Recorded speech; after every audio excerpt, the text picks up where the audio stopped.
Good day again on Thursday, excuse me, January 30th of 2020. Thursday, January 30th. Yes, I got home and I'm cooking noodles. Well, I say cooking, I mean putting them in the microwave. But then, of course, they have to sit there and they have to soak, and, you know, it's fine. So, if I can keep my brain with me, while I wait for my noodles to soak... Oops. That's what I was going to do. I knew I sat down at the computer to do something. That's fine. I'll do it when I'm done with the video. So, here's your list of goofy comedy movies that we're going to do for today. And then I'll do that. Maybe. We'll see. If I remember. Hot Fuzz. I've got some Hot Fuzz. Oh. I have not watched this movie. It's by the same guys who did Shaun of the Dead. And basically they're just goofy cops. And the commercials, trailers and stuff looked pretty hilarious. Excuse me, that was my Hot Fuzz coming out as steam, I think. My tea's done. Woo! And they're British, so they probably drank tea too, maybe. Who knows? Oh, it even says at the bottom, by the people who did Shaun of the Dead. So, hysterical. It's hysterical, apparently.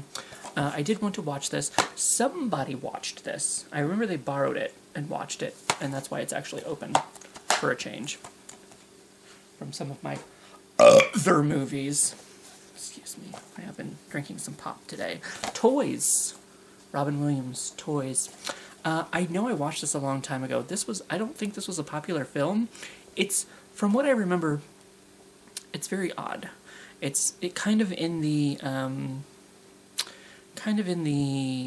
Edward Scissorhands kind of side of I remember it being a very odd movie. But I remember I enjoyed what it was for what it was. Visually, one of the most extraordinary films I've seen. A delight for the eyes, a bright new world. Roger Ebert, Chicago Sun-Times. Enter a spectacular world of whimsy, fun, and fantasy in this acclaimed visual extravaganza directed by Barry Levinson.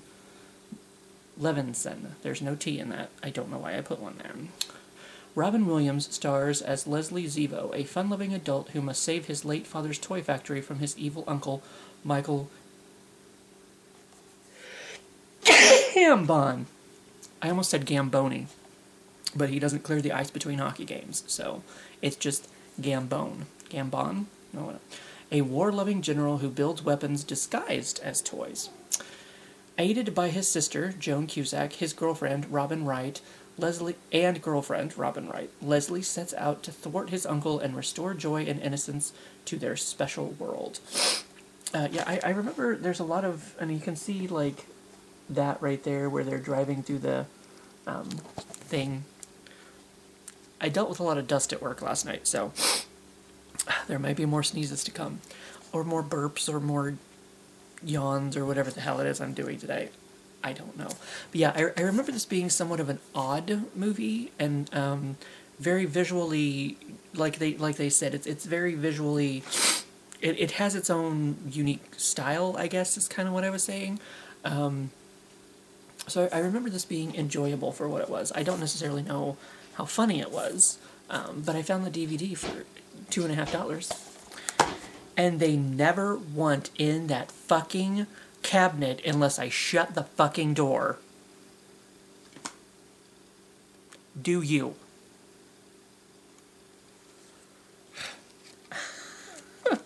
I was hoping maybe I could see some of the stuff on here, but some of the pictures from the insert thingy here, but not really. But I do remember it being an interesting, entertaining, different kind of movie.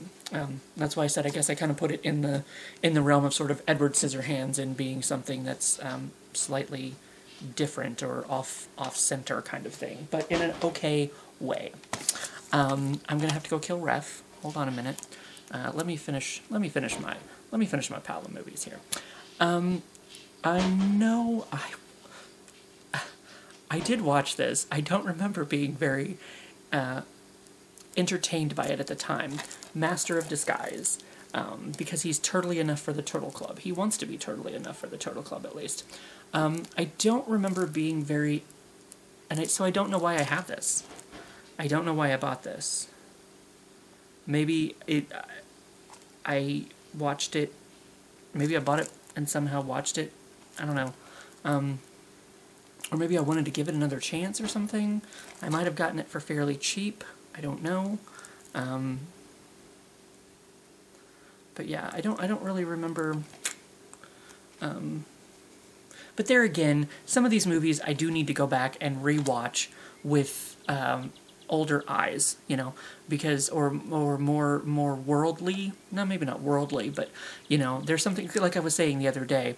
I didn't really like musicals before, and now I'm cool with them. So some of these things that maybe I didn't like before, like Nightmare Before Christmas, I might enjoy. I might have more of an appreciation for them now because I'm more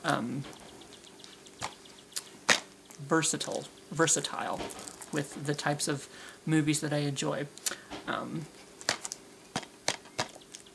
Can you still hear him in there? Ref, maybe move on to something else. You think? You think? Where'd you go? Where are you? Am I filming you? What's going on?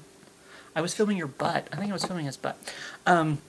But anyway, so yeah, maybe I need to go back and rewatch this with my more versatile eyes, and maybe I'll appreciate it a little bit more. The Disguisey family tree just dropped a nut, Pistachio. 1 minute he's an old woman, the next a turtle man. Moments later, President George W. Bush. Who is this man, this myth, this master? He's Pistachio, the master of disguise. Pistachio Disguisey is a mild-mannered waiter whose life is about to change, big time. Criminal mastermind Devlin Bowman, Brent Spinner from Star Trek, has kidnapped Pistachio's parents and is forcing his father, Fabrizio, James Brolin, to steal priceless treasures from around the world. But it's up to Pistachio to save the day. But how? His grandfather informs him of a secret family legacy. He's descended from a long line of brilliant disguise masters. Quickly trained in the ancient art of transformation and with the help of a sexy assassin, Jennifer Esposito, a sacred pop-up book, and a magic ball of knowledge, Pistachio just may surprise everyone. The Master of Disguise from Revolution Studios is an outrageous adventure comedy that's fun for the whole family. So, apparently, there's all of his people on the front. So yeah, maybe I need to give that one another shot. Now, I actually believe I did mention this one the other day, and I needed to put it with the batteries not included. I do have Spaced Invaders. I thought I did, and this is one of those. I remember enjoying this movie because it's comedy, aliens, whatever, blah blah blah blah blah. A madcap movie, according to the Chicago Tribune. They're hip, they're hilarious. Earth will never be the same. It's a close encounter of the hilarious kind when 5 of the universe's coolest aliens crash land on planet Earth. Piloted by an ultra-hip Martian, the cosmic crew ends up in a sleepy Midwestern town. Unfortunately, it's Halloween night, and the citizens mistake these spaced invaders for harmless trick-or-treaters. Instead of the global invasion they planned on, these misguided Martians bungle their way into a series of madcap misadventures. Get set for an outrageous blast of intergalactic fun and outlandish special effects in this whacked-out comedy adventure. So, yeah. Spaced Invaders.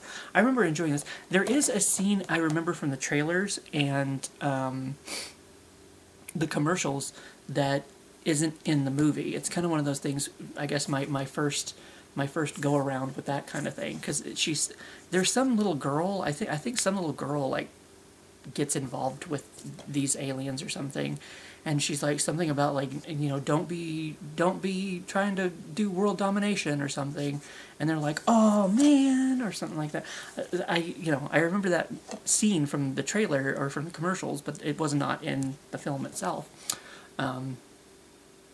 So I remember enjoying this, but once again, it's one of those movies. It came out so long ago, so very long ago, so very long ago, so very long ago.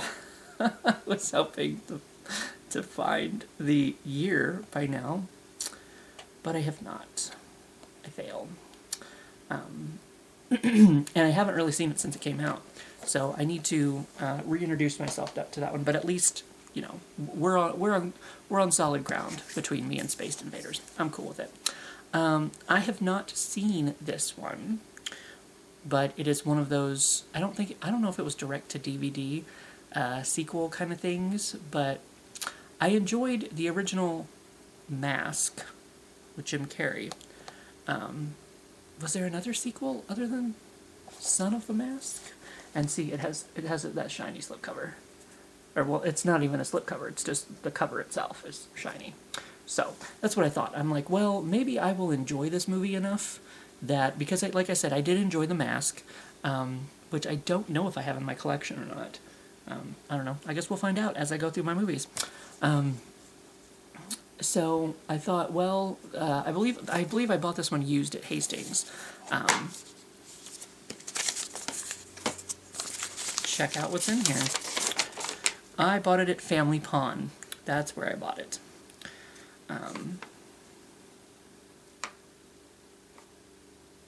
For $8. Okay.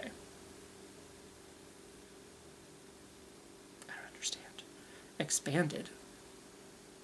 Quantity. Oh, I bought 2 DVDs. That's what it was. Okay.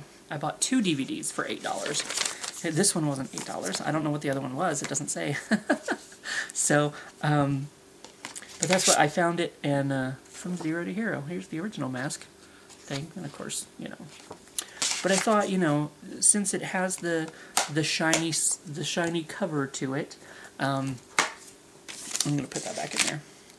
I like finding little surprises later on, because I don't know if they're all shiny or not. So that's why I bought this, because I thought, well, if I like the movie, and you know, not all the versions have the shiny cover, of course I want the shiny cover. I'm a DV diva, right? Just like I'm a 3 diva when it comes to watching movies in the theater. I like to watch them in 3D.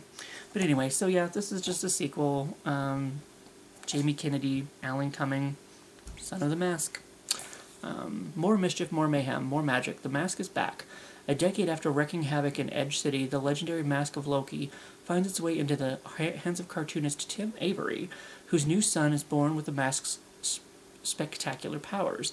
The newborn boy and the family's jealous dog engage in a boy versus Bowser battle royale for control of the Mask that turns the household upside down, but the really big trouble begins when Loki himself, Alan Cumming, the god of mischief, comes looking for his mask, and he's willing to do whatever it takes to get it back. Co-starring Traylor Howard and Bob Hoskins. So, I guess it's supposed to be kind of a sequel to, you know, the original Mask, because it's the Mask. So I don't know if there's any mentions of the previous movie or not. There's another one. We're getting some previously mentioned movies here. Another one that I have is Boom, Paul Blart Mall Cop. I enjoyed this. I don't know that it was necessarily my favorite movie because it was very Kevin James.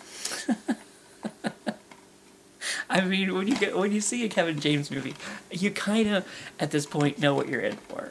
You know what I mean? But actually, his pratfall battle between him and, was it Jimmy Fallon? Like that's amazing artistry that he does. And that was on one of the talk shows. I want to say it was Jimmy Fallon, that him and Jimmy Fallon get into like a pratfall contest. And of course, Kevin James wins because he's Kevin James, and he's good at what he does. You know, but he works as a mall cop, and then, you know, some terrorist, bad guys, thieves, whatever, break in, and he has to, like, save the day and whatever, and blah, blah, blah, blah, blah. I don't know if I've seen, there is a sequel to Paul Blart. I cannot remember if I saw that one, though, or not. But, I mean, I enjoyed this one. It was okay. I mean, it's not, like, the best comedy, you know, laugh out loud every minute kind of thing, but I mean, it serves its purpose for what it is. You know, it's enjoyable enough to, you know, if you got nothing better to do for an hour and a half and you just kind of want to, you know, experience something in front of your face, go for it. Now, the next movie that we have is another previously mentioned movie, and I can't remember why. Oh, I think when I was talking about the Onion movie, I mentioned UHF, the Weird Al Yankovic movie, where he has all of these different little vignettes where he's like, you know, oh, that's Rambo. That's not Conan the Librarian. That's Rambo. I'm assuming he's making fun of Geraldo here, because if you remember on Geraldo's talk show, there was that brawl that broke out, and he got hit in the face with a chair, and he broke his nose, or whatever. Because I remember he works at a TV station. I don't remember the exact plot of it, but I remember he works at a TV station. So there's kind of like you know, the cutaway humor of Family Guy, or if you've ever seen The Critic, which is one of the best animated series I've ever seen, with John Lovitz being Jay Sherman, the movie critic. He would have little vignettes of, you know, clips from the movies that he was talking about, like Scent of a Jackass, or, you know, something like the Jurassic Park, you know, whatever. You'll never get off the island. I beg to differ. So it's this kind of it's kind of one of those things where it you know, within the movie, there's like these little moments of the different things, like commercials for the TV shows and movies and stuff that are coming out. But if I read the back, you'll know more. Weird Al Yankovic, Kevin McCarthy, Michael Richards, David Bowie. David Bowie? No. Bowie has an IE, correct? David, that's fucking with my life. I don't know if I'm right about that or not. Victoria Jackson and Fran Drescher star in this inspired comedy about an offbeat guy who turns a deadbeat TV station into a raging success. Broadcasting Weird Al's unique brand of humor, UHF is a place you'll want to visit with increasing frequency. George Newman, Weird Al, is a daydreamer whose hyperactive imagination keeps him from holding a steady job until his uncle hires him to manage Channel 62, a station that's losing money and viewers fast. But when George replaces the station's reruns with bizarre programs like Wheel of Fish and Raoul's Wild Kingdom, where poodles fly from third-story windows, ratings begin to soar. Can George find the money he needs to stay on the air? Stay tuned. And there's probably somebody, you know, some competing TV station that wants to, like, put them out of business and yada, yada, yada. I assume there's probably some kind of subplot about that in there somewhere. But this is kind of one of those, it's just, you know, weird kind of random kind of, you know, like I said, they have these little cutaway kind of things where you see the TV shows and the movies and the stuff that are on there. And it's a good time. It's definitely a good time. It's definitely worth a watch at the very least, I would say. It's been a while since I watched it, but I remember it being highly entertaining. So definitely at least worth a watch. I don't mind owning it so that I can eventually someday watch it again, should I so choose to do so. Eventually at some point, probably not. Now, did I see this one? Yes, I saw this one, because there's 3 films that I can think of. There is Monty Python's The Meaning to Life, and look, it has the shiny cover, so of course I bought it. The original movie that I got involved with was Quest for the Holy Grail. That's the one everybody knows. Everybody quotes that shit all the time. Like, the way I got involved with it was my grandpa would always buy these computer games, and one of the computer games he bought was Monty Python Quest for the Holy Grail. And then after we played that game, we happened to be flipping through back when it was it still Comedy Channel back then or whatever, Comedy Central, whatever. Was it just called the Comedy Channel to start with, or Comedy Network, something like that? Anyway, it happened to be on there. So I was like, hey, here's the movie about that game that we're playing. So I ended up watching it, and of course it's just random and crazy and hilarious. And this is random and crazy and hilarious, and it's kind of, once again, a lot of different. I don't know if there's like some kind of overarching thing. It took God 6 days to create the earth, and Monty Python just 1 hour and 48 minutes to screw it up. Yeah. I don't remember being as into this as I was into Holy Grail. And then there's another one called Life of Brian, where there's a guy that's like born the exact same day that Jesus is or something, and like right around the corner. So then like everybody thinks he's the Messiah instead, or something. I don't remember. I don't think that's the one I haven't seen. I have seen this one. I think I watched it with Mom and everybody. I know there's a guy who gets fat in this and blows up. So that's fun. I don't know, like I'm saying, I don't remember there being much of a overarching. It might just be kind of like little stories, little kind of this story and then this story. I don't know how much it actually all ties together. But there again, maybe I need to watch it again just to remind myself of what exactly it is. But this is a 2-disc special edition with, I almost look like Mr. Bean, but it's not Mr. Bean. And I guess this is the, commentary. Oh, it's upside down. The Meaning of Life, Disc 2, Special Features. There it is. So, and like I said, after I got into, and see there again, now that my tastes have kind of evolved, because I expected this to be more like Quest for the Holy Grail, and it wasn't exactly, or it was different, I don't know. So I don't know that I could necessarily appreciate this for what it was when I watched it. So I need to watch it again just to make sure. There's no harm in watching some Monty Python. I did watch this one, and I remember enjoying it, Saving Silverman. She's a bitch, and he's dating her, or at least his friends think she's a bitch, so they want to, like, save him from her. They want to make them break up because she's a bitch, apparently. That's basically... I don't have to read the back. Darren Silverman, Jason Biggs, Wayne Lefezier, Steve Zahn, and J.D. McNugget, Jack Black, have been best friends since the 5th grade. Enter Judith, Amanda Peet, a cold-hearted beauty who digs her claws into sweet-natured Darren. She snatches him from his friends and even breaks up their cover band. J.D. and Wayne try every imaginable scheme to save Darren and their friendship, but fail miserably. When they find out Darren has been brainwashed into marrying Judith, the dim-witted duo decide to kidnap her and reunite Darren with his long-lost love before she becomes a nun. So, I guess she is a bitch. That's part of the storyline. Yes, she is. Go try to open the cabinet again. Don't look at me like that. And apparently a raccoon gets involved at some point.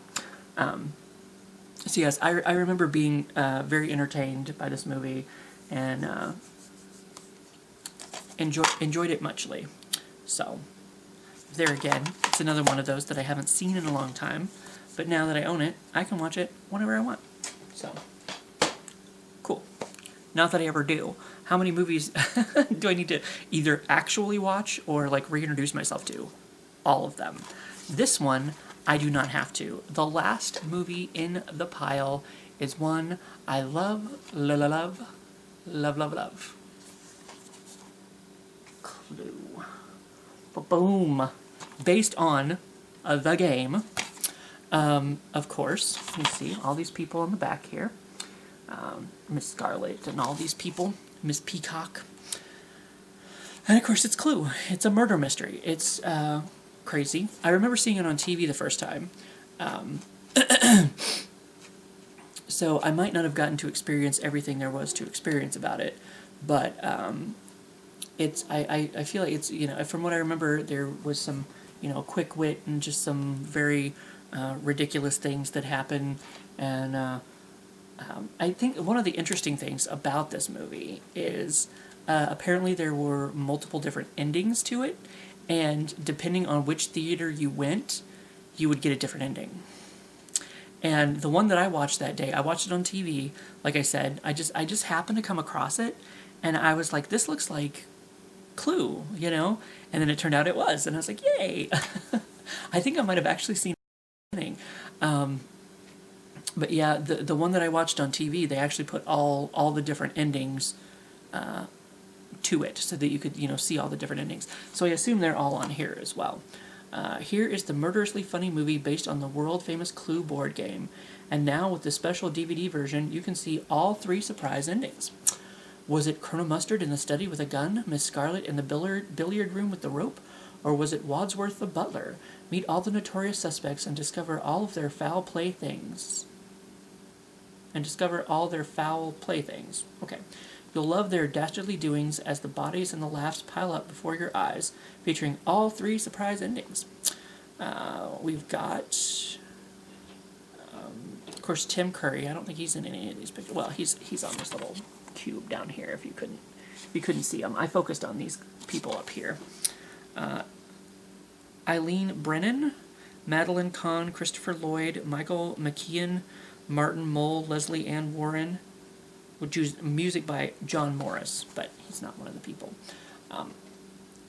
But yeah, it's just ridiculous and all over the place. And God, it's some of the best quotes. I wish I could think of the one. There's something she says about her husband in one of them. God, there again. I need to watch this movie again. It's so great. It's so great. I love it. And if you get the widescreen collection, you can see all 3 surprise endings. I used to have quotes from this on my computer. God, what is it she says about her husband? There's something, man. There's some quote. One of them says about her husband. That's just great. And then there's other things that are just great. There's so many quotable moments in this movie. It's just great. It's just great. I don't even know what else I can say about it. Watch it, own it, watch it again. That's all I can say about Clue. You know, great. And that's all I have for today. That's enough, really, seriously. And my noodles might be good and soaked by now, so that I can go sprinkle my powder on them and whatnot. I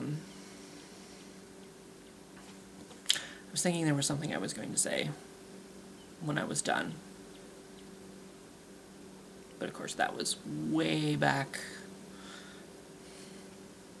half an hour ago-ish, probably. So, yeah. I don't know. I did yesterday, if you missed it, didn't see it, I did the Dr. Pepper fan pack thing, which is all sitting over here now. So if you want to watch that video, it's available for you too. And, I don't know. If there was something else, it's not coming to me. So I will see you for what I see you.